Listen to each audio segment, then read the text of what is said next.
পুরনো সেই চায়ের দোকানটা এখন জরাজীর্ণ। পাশেই উঠেছে আভিজাত্যের এক কফি হাউস। আমি প্রতিদিন চায়ের দোকানটার সামনে দিয়ে হেঁটে যাই। হঠাৎ করেই মনে হয় তুমি আর আমি মুখোমুখি বসে আছি দোকানটাতে। সামনে দু পেয়ালা ধোয়া ওঠা গরম চা, আর টেবিলের ওপর আমার প্রিয় বেলি ফুল, তোমার হাতে একটা জ্বলন্ত সিগারেট। আমি মন থেকে নয়, শাসনের সুরে বলি, সিগারেটটা কিন্তু খাবে না। তুমি এক রাশ মিষ্টি হাসি নিয়ে বলো, এই দেখো ফেলে দিচ্ছি। আমি আবার ন্যাকামি করে বলি, টাকা দিয়ে কিনেছো, নষ্ট করো না, খেয়ে ফেলো।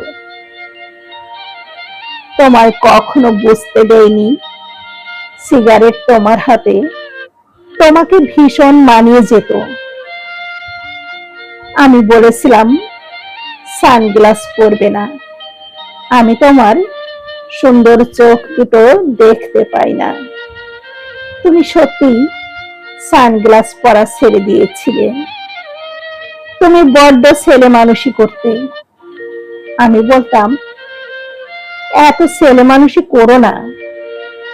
আর তুমি তুমি আমার সামনে নিজেকে গম্ভীর করে রাখার নিরন্তর চেষ্টা করতে।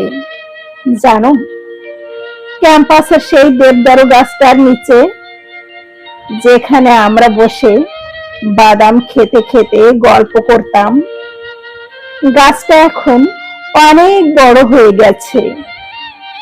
দোতলার সেই বারান্দাটা এখনো চোখে পড়ে। তুমি আমার ক্লাসের সময় অনুযায়ী ক্লাসরুমের সামনে দাঁড়িয়ে থাকতে। আমি ক্লাস শেষ করে বের হলে তোমার অপেক্ষা ভরা চোখ দুটোতেই আমার দিনটা পূর্ণ হয়ে যেত। প্রতিদিন স্মৃতিরা সেখানে একবার করে ফিরে আসে, মনে করিয়ে দেয় ফেলে আসা দিনগুলোর কথা। আজ সবকিছুই যেন মিথ্যে হয়ে গেছে। তবে কি সত্যি সবই মিথ্যে ছিল? তবে কি সত্যি সবই মিথ্যে ছিল?